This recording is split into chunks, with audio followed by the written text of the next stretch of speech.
Hey folks, it has been a busy week. We've been running non-stop. After all, if you watched the last episode, we started out Monday morning at about 6:30, 7 o'clock with a moving truck. If you missed that, I'll post it up here. But anyway, I think in light of that, in light of all the things we've done this week, setting up, unpacking, building things, etc., I think we've earned a little bit of a night out. So we'll do that tonight, have our first rural Thailand night out. We'll take you guys along, show you what that looks like.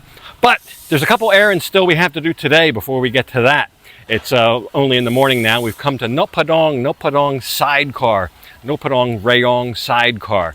And this is only about 2 miles from where I live. And this is a huge manufacturing facility for motorbike sidecars. These are not all created equal. And I've shopped around. We've done a lot of shopping around. We've visited a lot of these places that build these. This one is, I think, one of the more impressive facilities. There are about 5 or 6 guys back here working on these. The options that they give you with these, I'll go over in a minute, but there are many.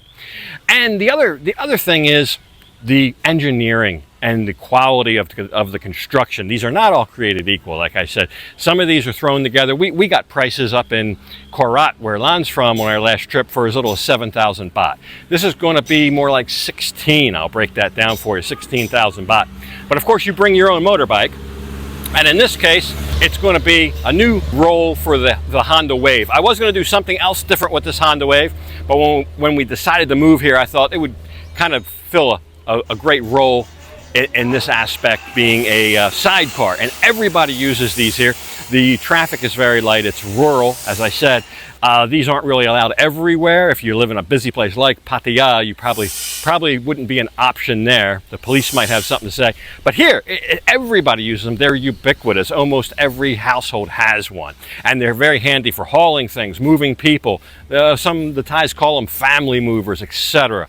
So they have seats in them. But anyway, let's look at real briefly at the facility here and all the options. So the actual car itself comes with either a small basket or a large basket on the back. That's like a separate locked chamber within the sidecar, so you could lock things up in there, maybe helmets or whatever. Then you've got all the color options.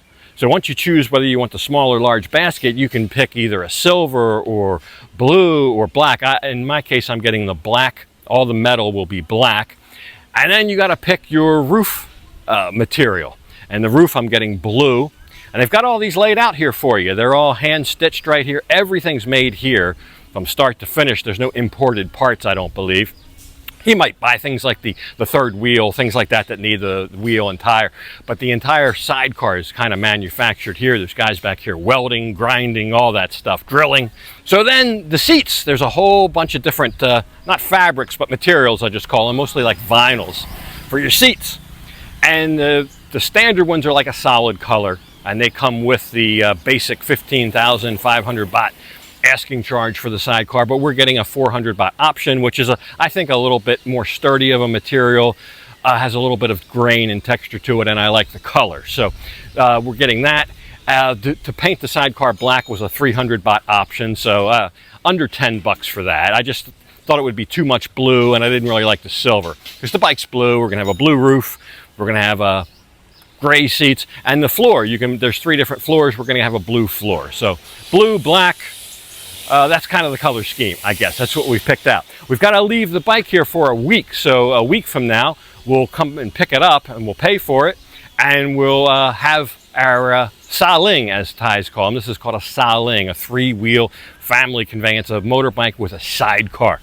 Pretty nice place. And it's so convenient here. You know, a guy just drove by as I was talking to you in one of these. They're everywhere.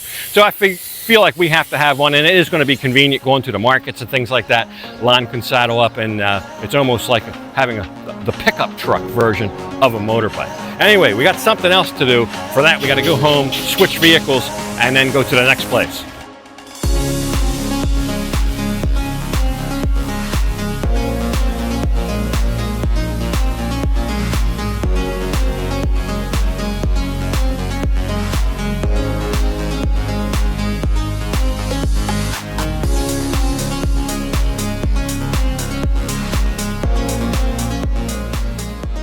So just across, as we were leaving the little factory there, we found this place, Poor Pat. Maybe a new restaurant, not on Google Maps yet, but a nice little cafe on a lake here. So we had a little lunch. As we were leaving there, we noticed a little ruckus going on in the bushes right across the street. And we said, well, what's going on back here? So we went back to investigate. Turns out they're making fishing nets. See, I guess these are almost like commercial style fishing nets here, very long. And they're stringing them up. They use this kind of contraption here. They start with the webbing part of the net, and that's already pre-manufactured, and that has to be threaded onto these ropes. And I guess they use this PVC pipe tool here, and this whole contraption that basically goes on for a mile, it looks like, as far as the eye can see down here, to facilitate the stringing of the net, I guess you would call it. But anyway, that's what they're doing here. Who would have thought that? But I know there's a lot of fishing in the area, but now I guess I know where to get a net if I ever decide to captain a vessel out on the high seas. But anyway, we'll let these ladies get back to work. Looks like they got a lot of things to do, and we'll try to stay on point. It's hard to stay on point. There's so many new things to see and explore. But anyway, we got to go home, change vehicles, and get on down the road.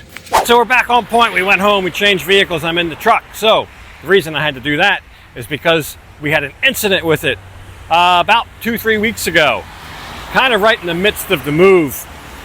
Long story short, at Teppersit Market, some guy backed into me. Despite me being in the vehicle, blowing the horn, trying to warn him he was going to hit me, he kept backing and he hit me and caused a little dent in the back quarter panel, or the rear back panel, whatever.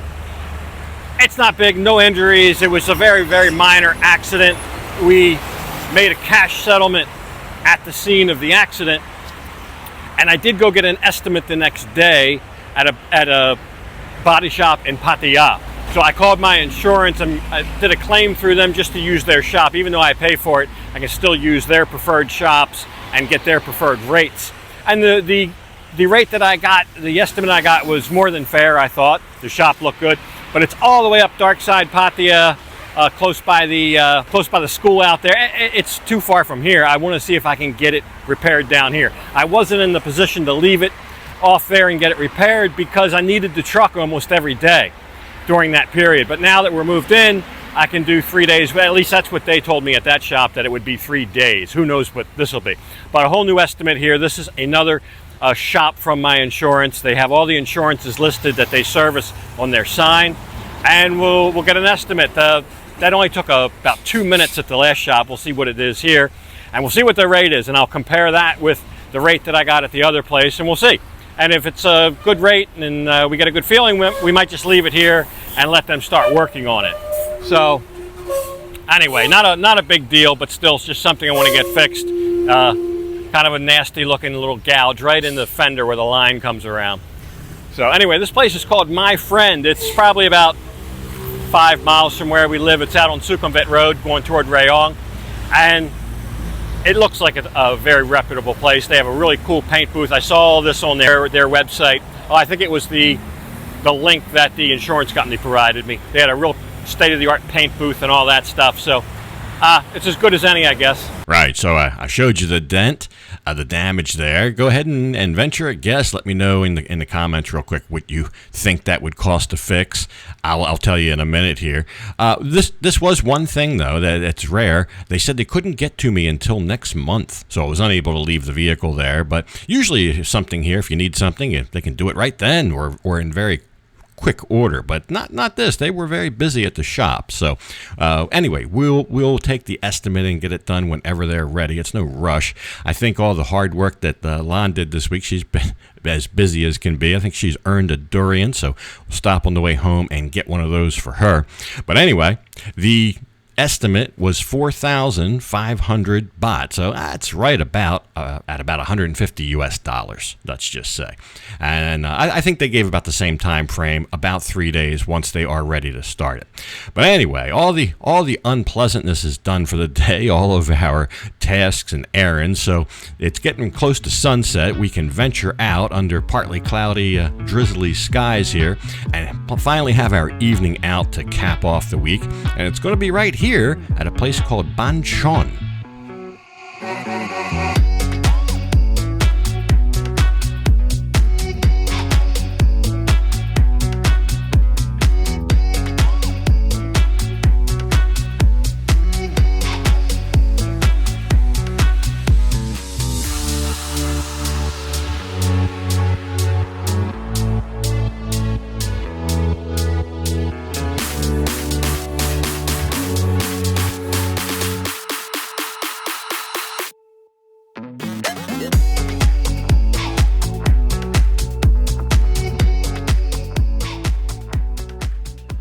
So welcome to Ban Chon. This is only about a mile from where we live, and live music, food, and drink. So that seems like it fits the bill for a night out. We'll start with the drink, or as they have misspelled it here, the trink.